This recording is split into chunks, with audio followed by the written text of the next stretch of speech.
Thank you for tuning in. We're going to give it a few more minutes to allow people to join in. So as you are getting settled for today's webinar, I'm going to ask if our production team can display the first question, which is kind of a demographics question, so we kind of get a sense of who all is in the room.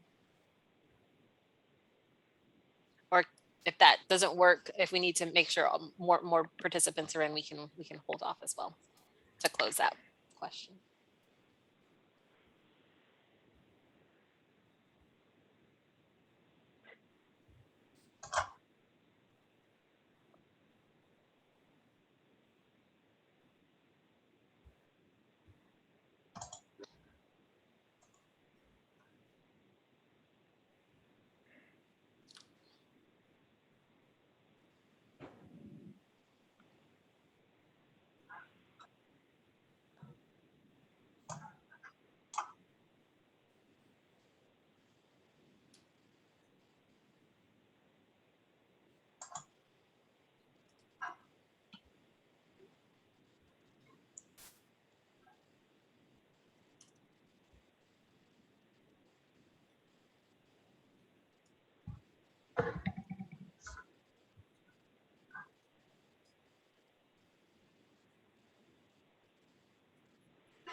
So good afternoon or good evening, depending on where you are in our wonderful country. I am so pleased to have you join us this evening for a very informative discussion that the National Minority Quality Forum, NMQF, is hosting with our partners from Gilead. We titled this webinar COVID-19 Community Healthcare Worker Outreach and Education Program. And for the next hour, we will focus our discussion on the state of affairs of COVID-19 across the US, talk about strategies to slow the spread, as well as identification of infection and even treatment for individuals who have COVID-19. For those of you just joining us, there is a question that is displayed on the screen. We ask that you provide some of your demographic information so we kind of get a sense of who the audience is today. So with that, I just want to give a few opening remarks. So I'm LaTasha H. I'm Vice President of Social and Clinical Research and Development for the National Minority Quality Forum. And in that regard, I focus a lot on our research efforts, including efforts around COVID-19. Today, I'm pleased to moderate today's discussion. And so I really want to kind of level set and talk just a few points of where we are in this pandemic. Most US states and jurisdictions currently are experiencing substantial or high levels of community transmission fueled by the spread of the highly contagious Delta variant of COVID-19.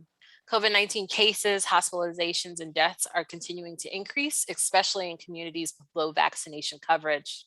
And while the number of individuals getting vaccinated continues to increase, there are a number of individuals who remain unsure about getting vaccinated and others do not plan to do so. Additionally, there are COVID therapeutics that are available for those who have an active COVID infection, and we'll touch upon those topics this evening. So I'm pleased to introduce our two panelists. The first is Dr. Rodney Taylor, who's Principal Medical Scientist at Gilead Sciences Incorporated. Dr. Taylor is a successful medical science liaison and pharmacist with over 20 years experience in multiple therapeutic areas. He's been with Gilead Sciences for 7 years, working in respiratory, cardiology, inflammation, and virology. Dr. Taylor currently supports Resvinazir, which is a treatment for hospitalized patients with COVID-19. Outside of Gilead, you can sometimes find Dr. Taylor reviewing and reconciling residents' medication and assisting in assisted living homes. Dr. Taylor received his Doctor of Pharmacy from the University of Maryland, Baltimore School of Pharmacy, and is married with 2 daughters currently living in the Raleigh-Durham area of North Carolina. Our second panelist is Dr. Gary Puckrein, who I'm sure most of you know. He's our president and CEO of the National Minority Quality Forum and is the founding president of this organization, which is a 501c3 nonprofit research and advocacy organization that is headquartered in Washington, D.C. The mission of NMQF is to reduce patient risk by assuring optimal care for all. And our vision is an American health services, research, delivery, and financing system whose operational principle is to reduce patient risk for minimal morbidity and mortality while improving quality of life. Dr. Puckrein received his doctorate from Brown University. So with that, I would like to turn things over to Dr. Puckrein, who will give some remarks about COVID-19 and introduce you to a very important tool we're using to really address the spread in education around COVID-19 and community. Dr. Puckrein?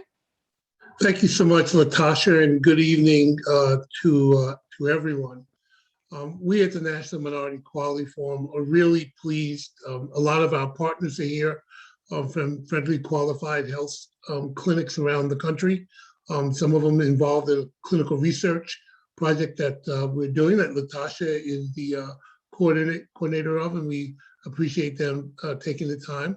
Others come by way of a project that we're working with the East Bay Community Foundation and Kaiser Permanente, in which we have been working with FQHCs and community-based organizations around COVID.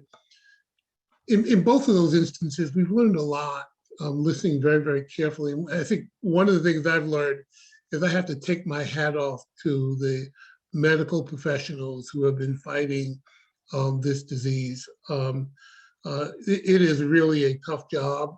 We put up alongside them in June of last year. So we were there during the summer when the virus was surging and screenings were difficult, and they were screening people in their driveways and parking garages. It was an amazing thing to watch, and it really educated me considerably.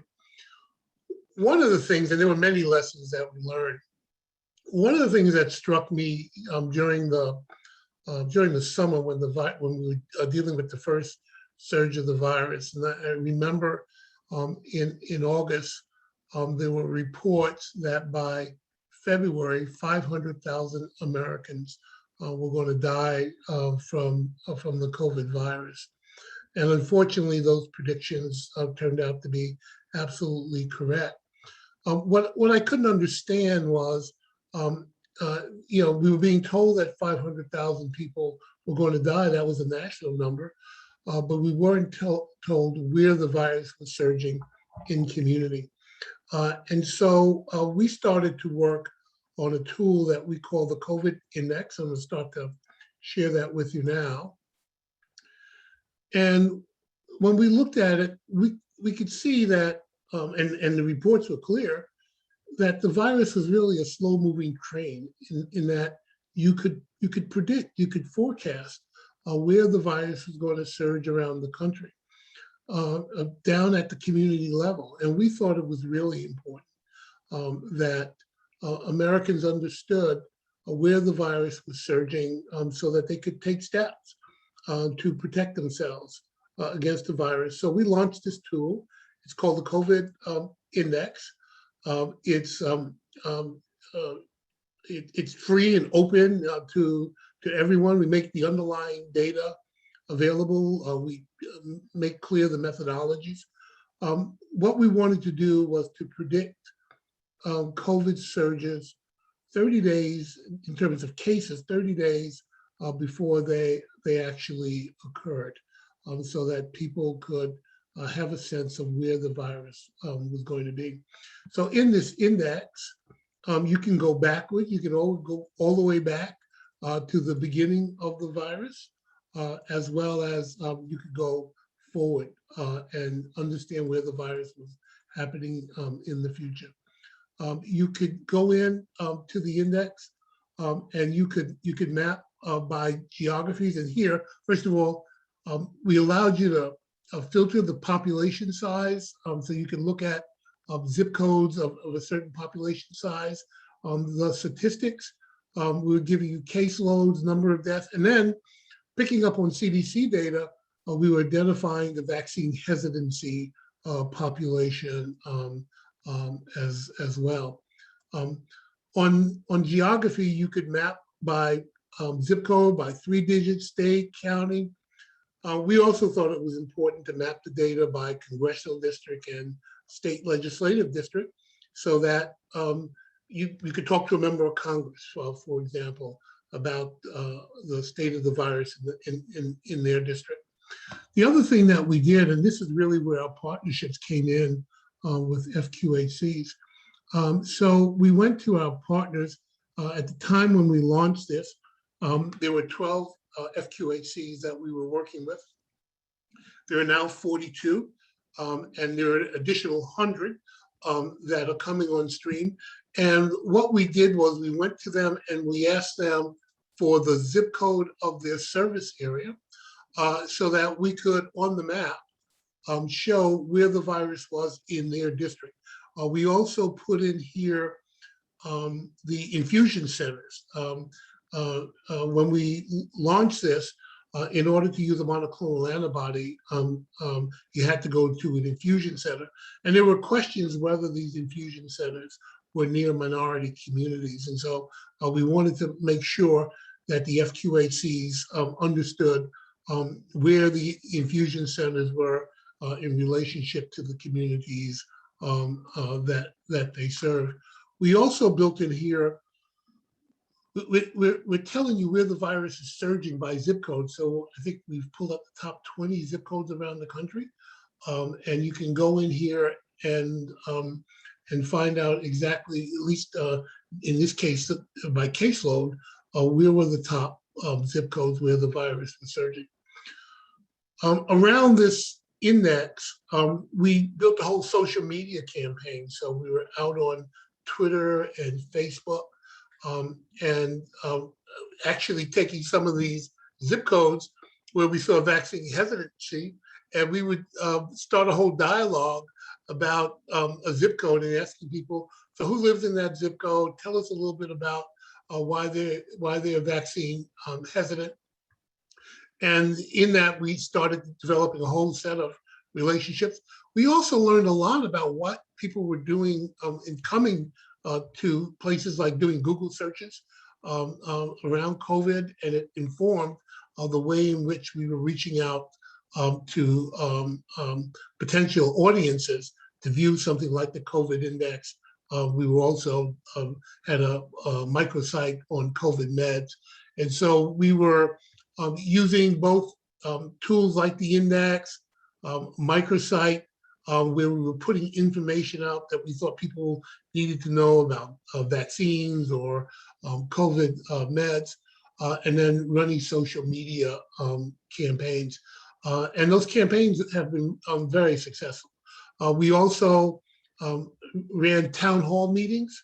In New York, we ran a town hall meeting, I guess last month actually, and we ran it in conjunction with Twitter, and we had over 4.5 million views as a result of that town hall.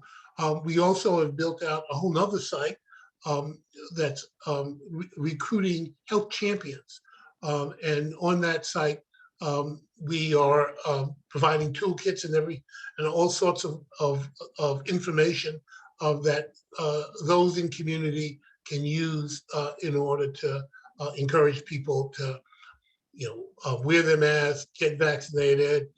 If you are unfortunate to be exposed to the virus or infected with the virus, there are COVID meds that you might take. And certainly, if you're even more unfortunate to get hospitalized, that there were also treatments there.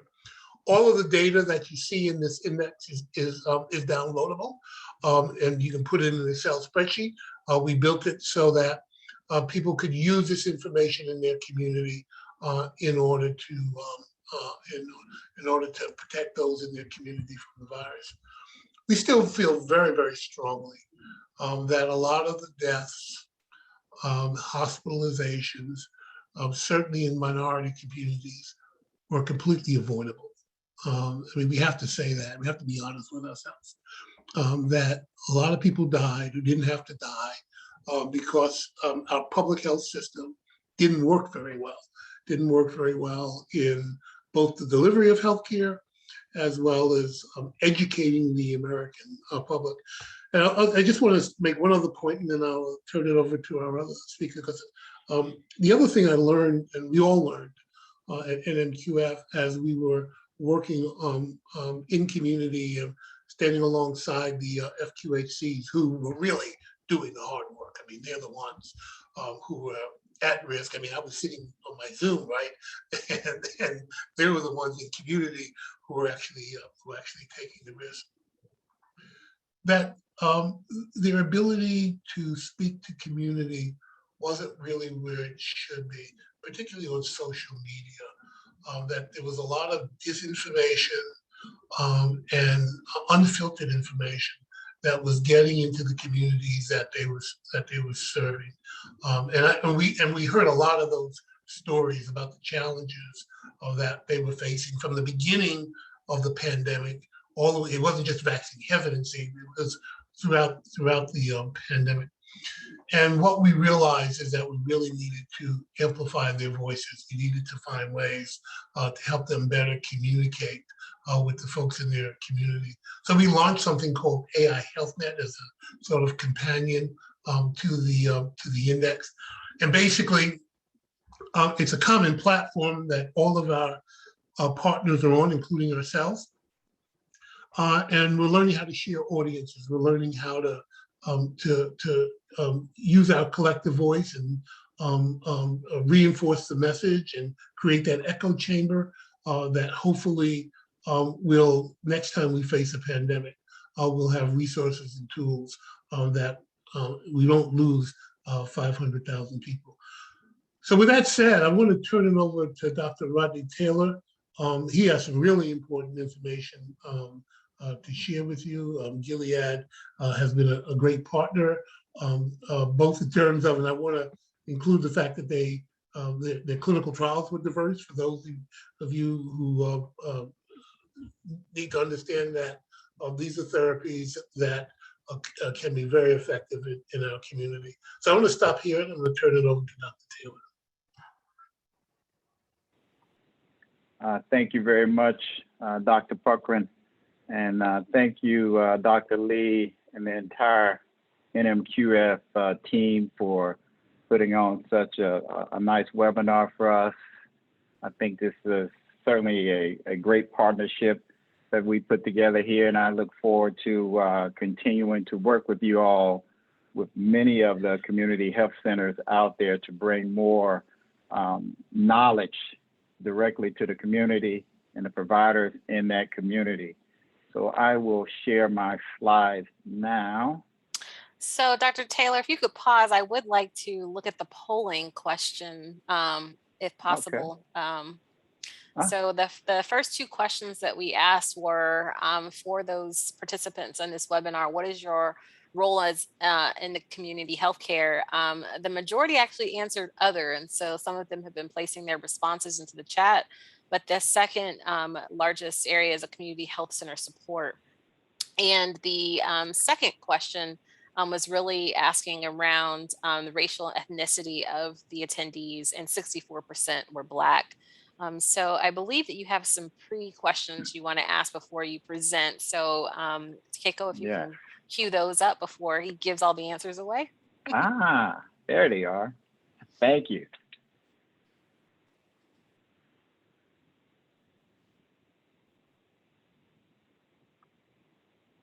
So the first question, how confident are you that the vaccine studies for COVID-19 included a wide variety of population groups, including minorities? Rank 1 through 4, not aware is 1, 2, not confident, 3, somewhat confident, 4, very confident. The second question, if you or someone close to you tested positive for COVID-19, how confident are you that you would know what to do? For example, when to seek further care, what care to ask for, rank 1 through 4, those same options.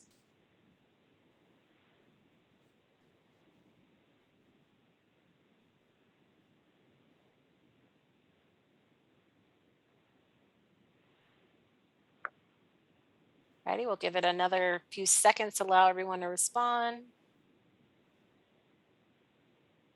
Alrighty, Rodney, it's all yours. All right. Well, again, thank you very much. I'm Rodney Taylor. As you know, I'm with Gilead, the U.S. Medical Affairs COVID team. And this community outreach deck, we started working on back in March of 2021, when we really started working on this in all earnest. And at that time, we were going into a lull, right, in this COVID. We were off our peaks and highs in January, February. We're into March. And by the time we got into April and May, we were wondering to ourselves, will this slide deck even be necessary anymore? It was looking like things were going to get back to normal. We were going to go back to whatever the new normal would be, and educating the community may not be an urgent need anymore. And just, I don't know, 3 more months later, 4 months later, we are back at some all-time peaks in cases. And we know that is due to the Delta variant that is spreading across the United States as we speak.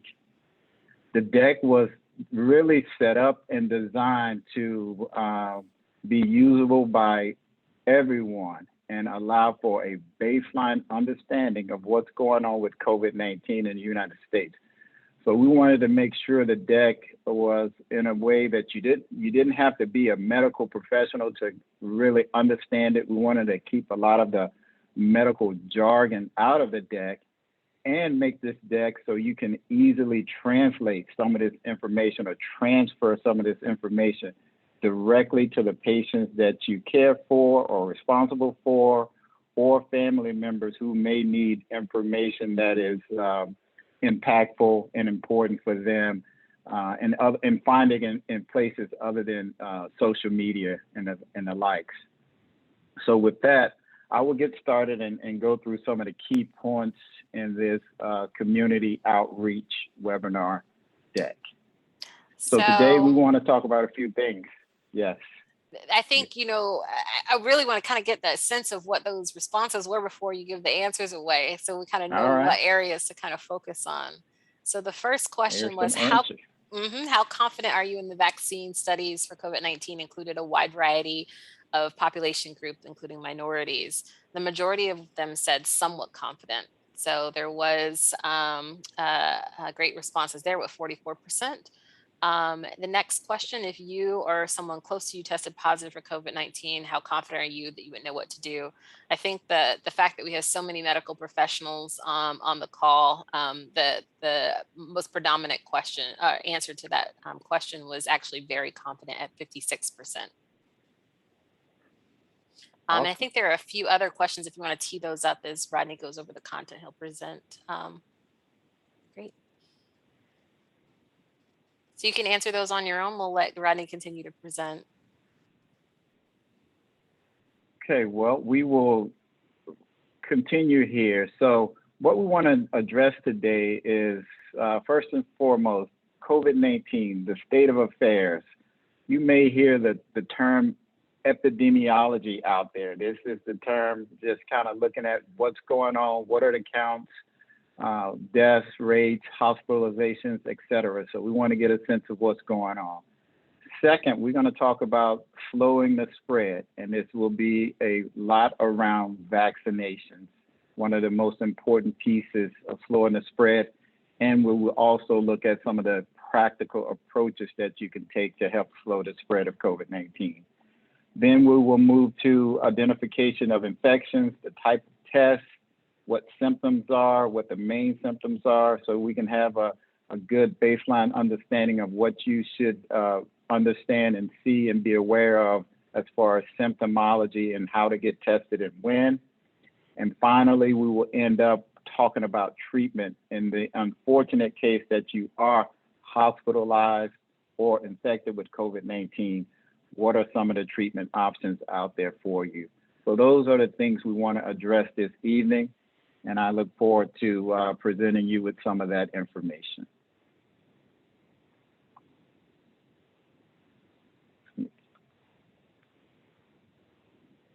Oh, look like my deck is frozen now. Let's see. Oh, there we go. So the COVID-19 state of affairs. As you can see here from this deck, when we put this deck together, this data set is from May of 2021. We had already seen this impact happen everywhere, all across the world. And in the United States, as you can see, we had 33 million plus cases. As I look at the CDC website today, we're almost at 36 million cases. So from May to August, the 11th today, we've almost had 3 million more cases. The death rates, of course, continue to climb. We're currently at almost 615,000 plus deaths just in the United States alone, not counting the rest of the world. So a lot of this data, as you may know, it changes daily. And one important thing to really understand that minorities are disproportionately impacted by COVID-19. As of April of 2021, you can see hospitalization rates for African Americans was 2.8 times higher than in the white community. And for Latinx, that was 3 times more hospitalizations for a Hispanic versus white. And that also, same thing with deaths, you know, up to 2 times more deaths in the African American population and the Hispanic population, also in the American Indian as compared to whites. So this COVID-19 disease is affecting everyone, but we are seeing a major impact in minority communities. And it's something we look to continue to address by providing the type of education that's necessary to make sure everyone understands what's available, what should we do, and when we should do it. Here we talk about some long-term impact of COVID-19. In the top of this, you see a bunch of symptoms. One of the primary reasons why you want to prevent COVID-19 is not that you just, you know, don't want to be sick for a few weeks. There is something called long COVID syndrome. This is where you can have symptoms for greater than 4 to 6+ weeks. And I see some results have popped up from our poll. I don't know if we want to pause now to look at it, but we can, or we can keep going. What do you think, Dr. Lee, as far as this poll? We're going to keep these results. We can revisit them at the end, but if I think we could display the next set of questions as you continue to present, that would be great. Thank you. So back to this long COVID. Some of the symptoms that you see in long COVID involve cardiovascular, long-term fatigue, brain fog, long-term use of oxygen because of shortness of breath or cough. And these symptoms are experienced up to 4 to 6 weeks after the initial infection. So these long-term COVID symptoms can last much longer than expected, and we have no idea of how long these symptoms will last.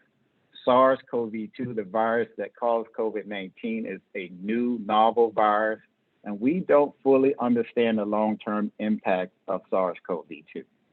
As you can see on your right, it will affect multiple organ systems, your heart, your lungs, your kidney, and the mental health impact. Again, I think we'll be talking about this for decades to come. Mental health from just the virus itself, mental health from going through this pandemic and these peaks and valleys time and time again. It is a significant impact. Below you talking financial impact. These are in terms of US dollars, you know, trillions of dollars here. But I think more impactful than that is really your own family economy.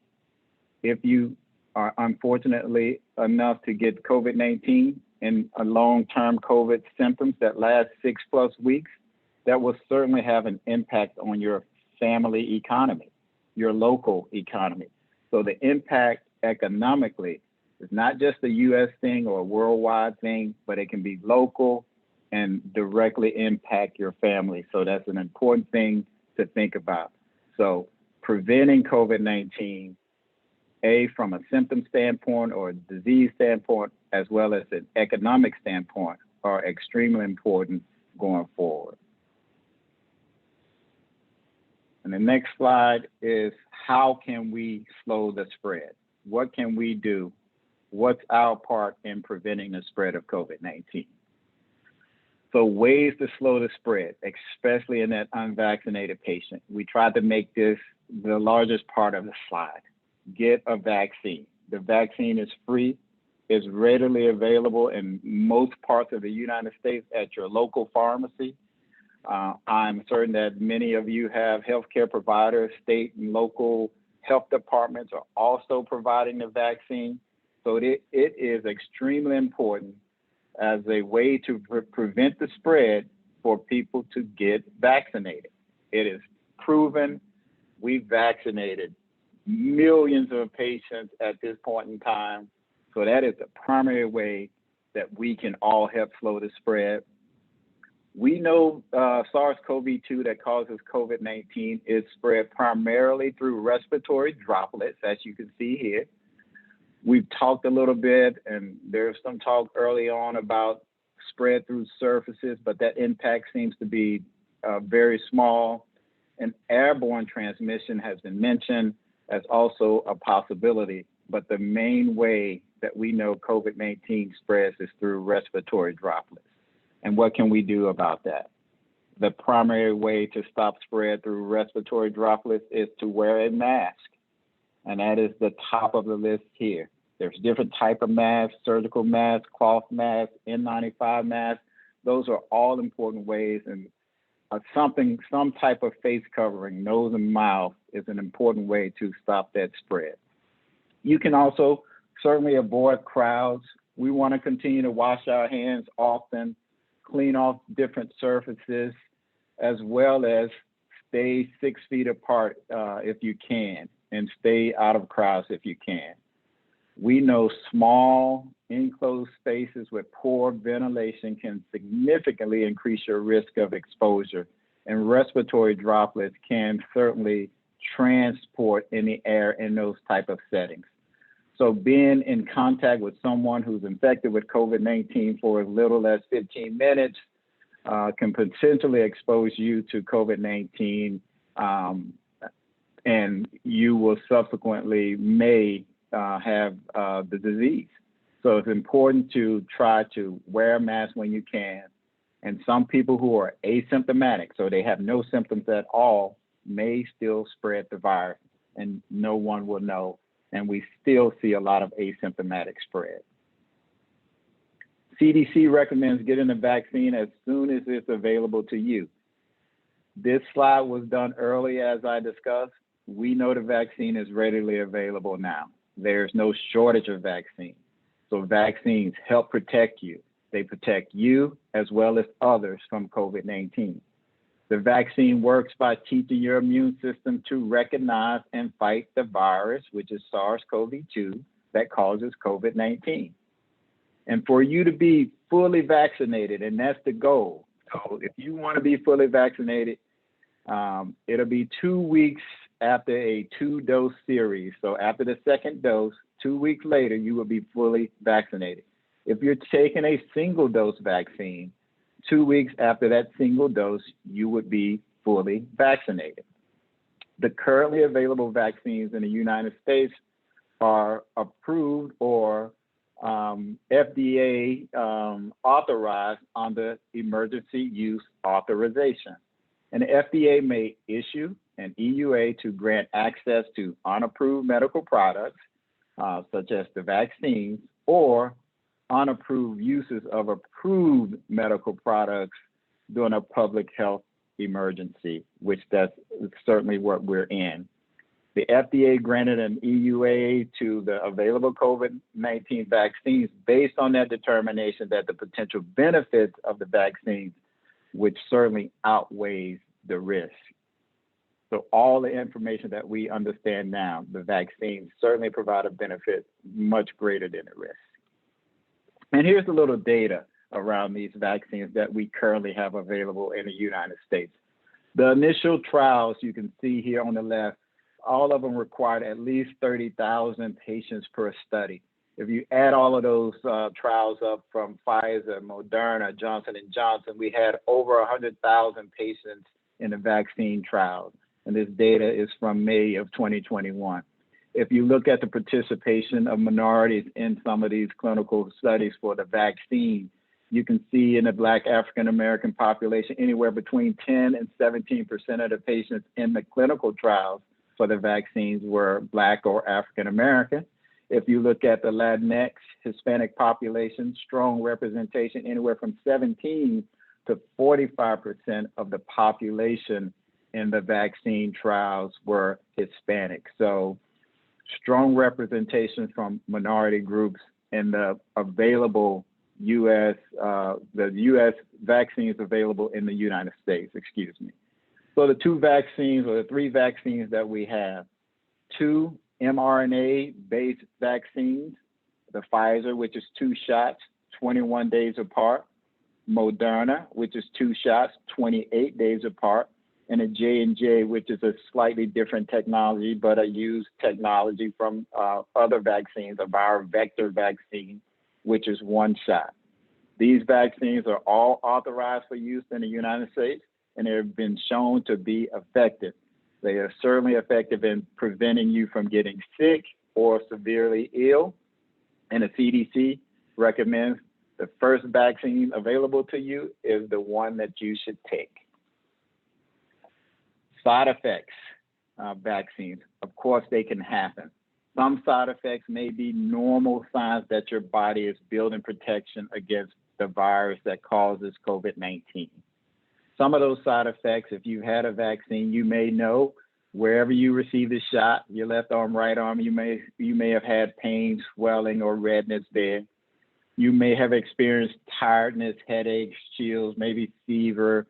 So those things may occur after you receive your shot. What you should do, right? If you should contact your healthcare provider if some of those side effects continue to get worse after 24 hours, or if those side effects continue to worry you and they do not go away after a few days. In rare cases, we have seen severe allergic reactions occur with these vaccines, but those have been rare cases. So what can we do? Why get that COVID vaccine? Again, we are in this together. This is a global pandemic. It's happening all across the United States. With this new Delta variant, we all know the cases are now in some places, in some states, higher than the peaks that they saw in January and February of 2021. We talked about the cases, right? This data saying 33 million plus. We know it's 36 million plus now. We can prevent some of those cases. Dr. Puckrein said earlier, some of these cases, hospitalizations, death, certainly preventable with a vaccine. It will prevent severe illness or death. That's clear. We know that. It prevents you from spreading to others who may not be eligible for the vaccine because they're young or kids under the age of 12. You certainly want to protect your loved ones, especially those who are most vulnerable, the elderly, pregnant women, people with other health conditions. All of these are reasons why you should get the vaccine and be fully vaccinated. This gets us to our first Mythbuster of the day, and I think we have a couple more after this. These are some of the things you may have seen online, saw on social media, heard from friends. Some of this has been going around since the beginning of the pandemic. It's sometimes lulled as the virus or the cases decrease, and then it somehow comes back up as soon as we get a spike. So something to look at. You know, COVID-19 vaccines will alter my DNA. That's absolutely false. That will not happen, but that's been tossed around in the media, chat rooms, et cetera, et cetera. So that is not true. A COVID-19 vaccine will make you sick with COVID-19. Again, that is not true. And we'll take one of the ones here on the true side. So what is true? Getting vaccinated yourself may also protect other people around you. So vaccination, not only is it good for you, it's also good for people around you because it helps prevent the spread, prevent severe illness, etc. So consider being vaccinated. You can talk to your healthcare provider if you want to, but that is not required. Now we'll move to identifying the infections. We'll take a look at symptoms and the different tests that are available. The most common symptoms are listed here. These are symptoms that can help you identify if you're experiencing COVID-19 symptoms or not. Headache has always been at the top of the list, cough, loss of taste and smell. So those top three have been at the top of the list. If you start to reach the point where you're short of breath, it's really time for you to make a move towards seeking care. You can have some GI symptoms, some fatigue, fever. All of those can be symptoms of COVID-19. If you have those symptoms, what should you do? You should call ahead, speak to your healthcare provider, speak to someone at your state, local, or health department. You want to stay home unless you're going out to seek medical care. Distance yourself from other people. If by chance you are unable to quarantine or distance yourself, you live in a shared space, small space, you should wear a mask around others. Hopefully an N95 mask, but any mask that you have, you should wear it. And then finally, if you have these symptoms, you should get tested. I recommend that you seek medical care immediately if your symptoms worsen, so you can get treatment as early as possible.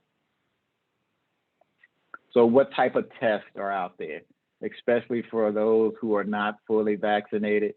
If you have symptoms of COVID-19 or you have no symptoms at all, but you've been exposed to someone that you know tested positive for coronavirus 19, you should test and quarantine and wait for your results.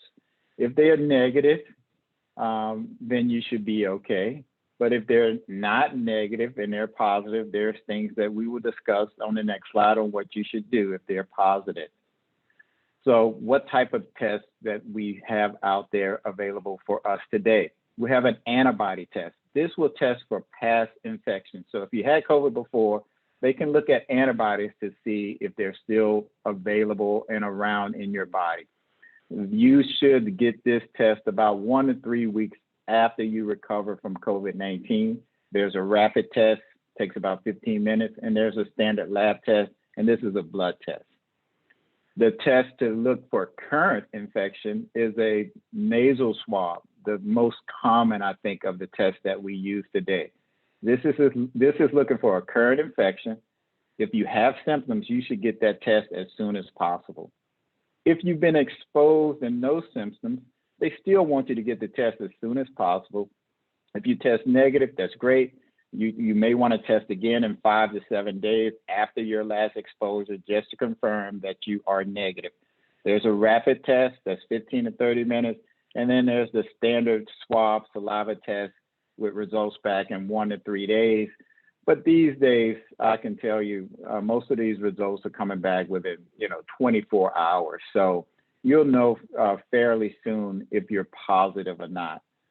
The good thing, the CDC has recommended that fully vaccinated people with no COVID symptoms do not need to be tested following just an exposure to someone with COVID-19. So that was one of the other benefits of being fully vaccinated.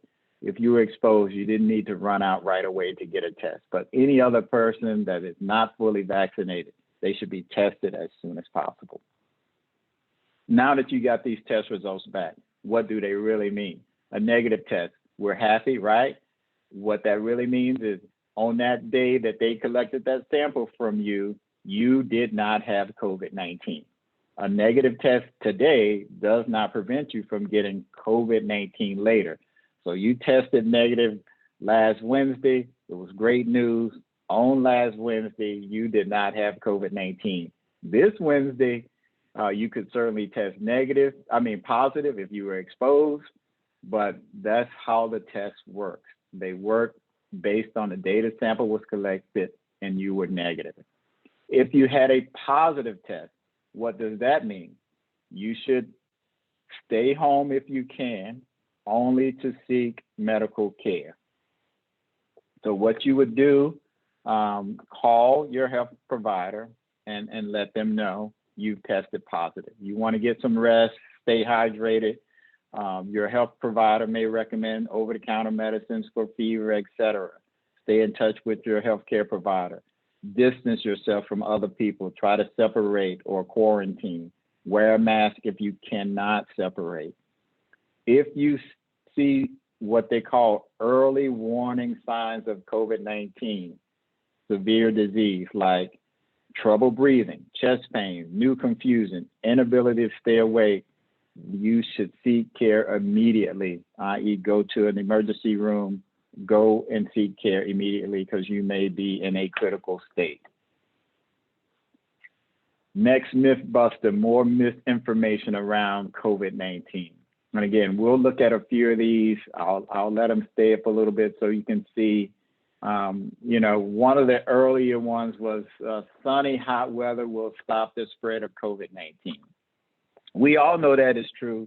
We are all currently living, if you're in the South, Southeast, Mid-Atlantic, Northeast, in some sunny, hot weather, and we are in a peak of spread for COVID-19. So that's one of those early myths that we no longer believe. That is absolutely false. A negative test results means you are now immune to COVID-19. No, you're not. That is absolutely false as well. You are not immune. So these things have been going around for a while. And again, they seem to pop up when the cases pop up. So positive side, so some true statements. The vaccine will not give you COVID-19. That is true. And even if you tested negative for COVID-19, you may still need to quarantine in some situations if you are exposed, again, to someone. So cases of reinfections with COVID-19 have been reported, but they remain rare. That is also true. So you can be reinfected with COVID-19. I know we've heard of people who've had COVID-19 more than once. In our final section for today, we will talk a little bit about some of the treatment categories. In the unfortunate case you have COVID-19, these are some of the things that may be offered to you if you are seeking care. For the drug therapy component, we have what we call monoclonal antibodies, sometimes also called neutralizing antibodies. These antibodies help reduce the amount of circulating virus in the blood. We also have available antivirals. What they do, they disrupt viral replication. So very important there. And thirdly, we have immunomodulators. These will dampen or lessen an overactive immune system, which can occur when you have an infection. So they will dampen that immune system at that time and hopefully allow you to recover. There's also oxygen that can be used as a therapy. In this case, the first one is what we call non-invasive oxygen therapy. Oxygen delivered by nasal cannula or even a face mask. It's different categories of this oxygen therapy. And then if you are unfortunately enough and you get invasive ventilation therapy, this is when they're talking about you're going on a ventilator. So they're really forcing air directly into your lungs. And this is what we call a critical COVID-19 patient. A lot of these therapies in the clinical trials for COVID-19, they included various patient populations, including minorities. And I think that leads us to our last Mythbuster of the evening. Again, some COVID-19 misinformation. This was popular early on in the pandemic. Hydroxychloroquine helps prevent or treat COVID-19. That is clearly not the case. All of the studies did not provide any evidence that hydroxychloroquine was effective to either prevent or treat COVID-19. So that's absolutely false. And then steroids are recommended for severe and critically ill patients with COVID-19. Yes, that is true. Steroids are recommended. And one last thing, I will look here on the true side and just read this carefully. Antibiotics do not treat COVID-19. That is true. Antibiotics treat bacterial infections. Antivirals will treat, obviously, viral infections. So that's the last myth buster of the day. And I would like to thank all of you for joining and listening today. And we will go into some Q&A if we have some time here. So I will do a stop share. Thank you so much, Rodney, for that presentation. I know there were some questions for individuals who would like to have both the slides and the recording, and we will be providing that.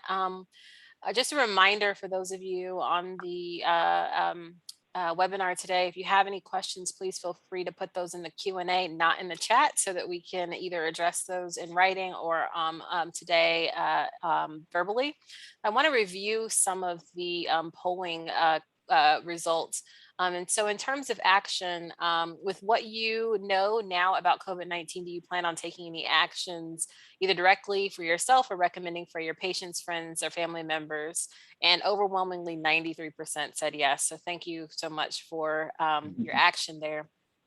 We did receive a few questions in advance of today's call. The first is really focused around back to school, Rodney. As you know, many states and jurisdictions have gone back to school, and a participant asked, what can parents do and what should providers do to really encourage parents to keep their children protected, because that was a true false question we didn't ask, but children can get COVID. Can you speak a little to this?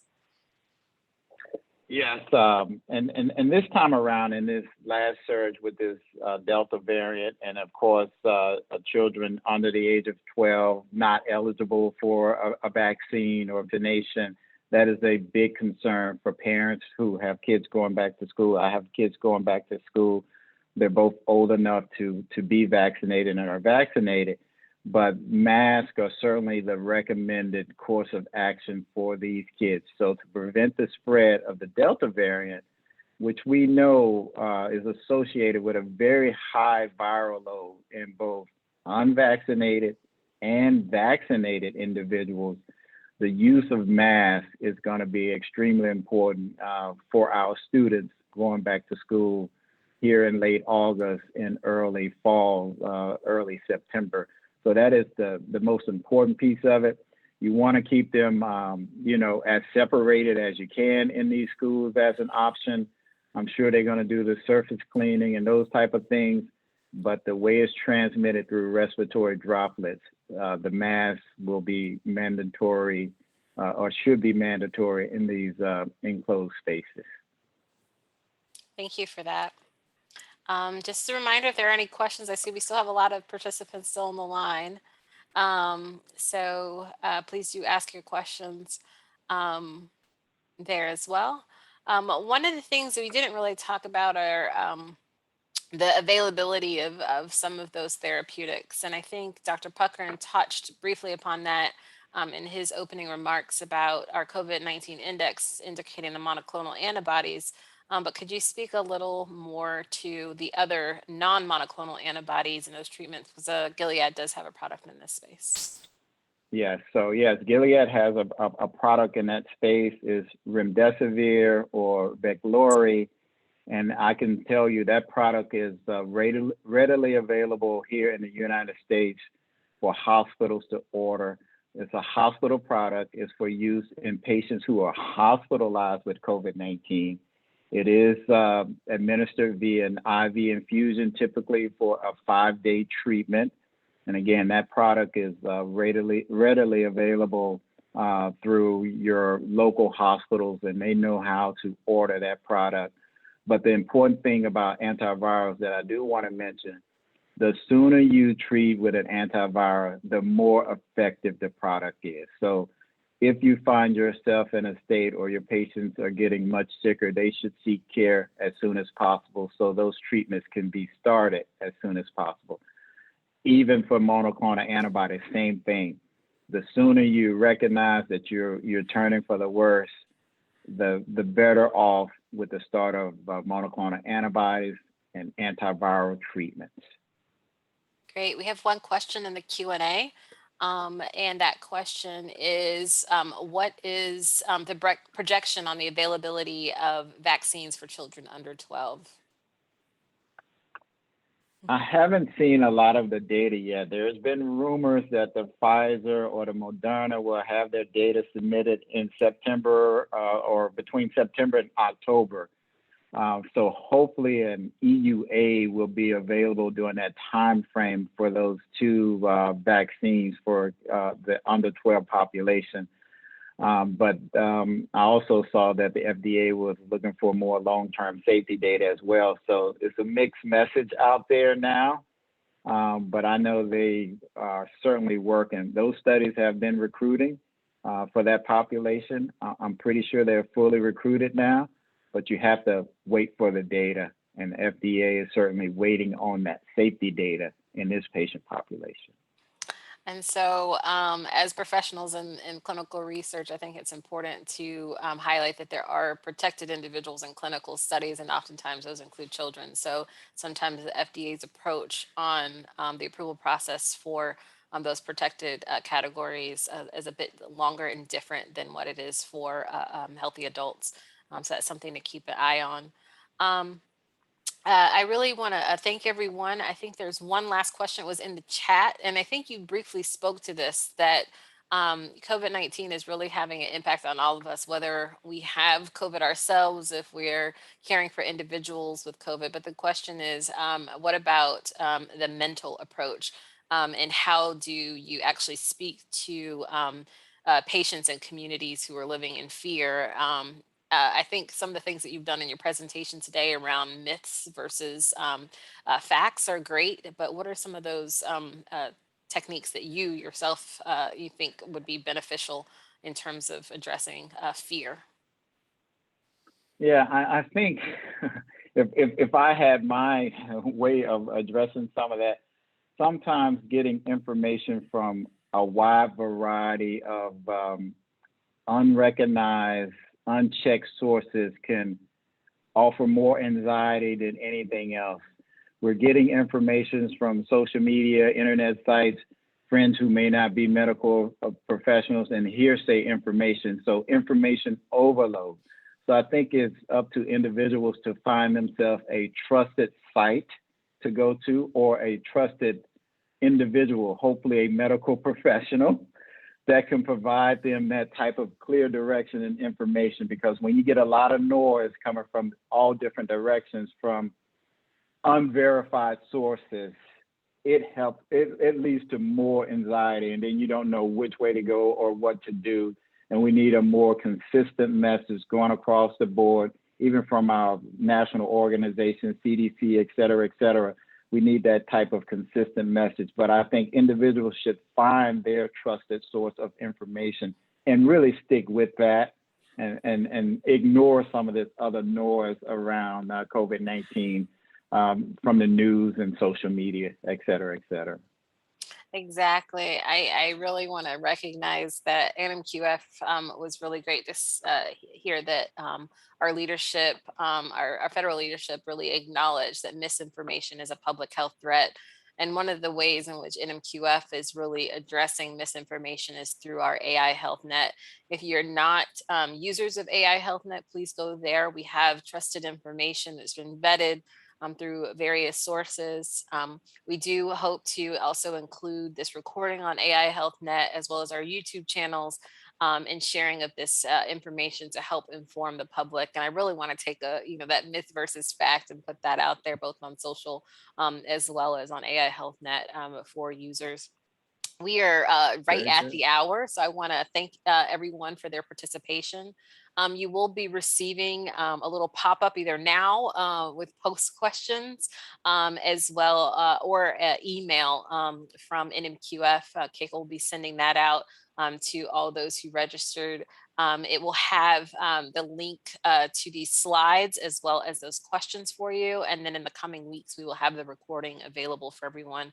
So I want to thank everyone for their time today. I want to thank Gilead, especially Dr. Taylor and his colleagues for presenting this. And if you or your teams would like more in-depth conversations around any of the topics that were shared today, feel free to reach out to NMQF and we will route your questions to the Gilead team so that you and your organization might have a more in-depth conversation about these topics. Again, thank you all for your participation today, and we look forward to having you join us on future NMQF webinars. Have a great evening. Thank you. Thank you.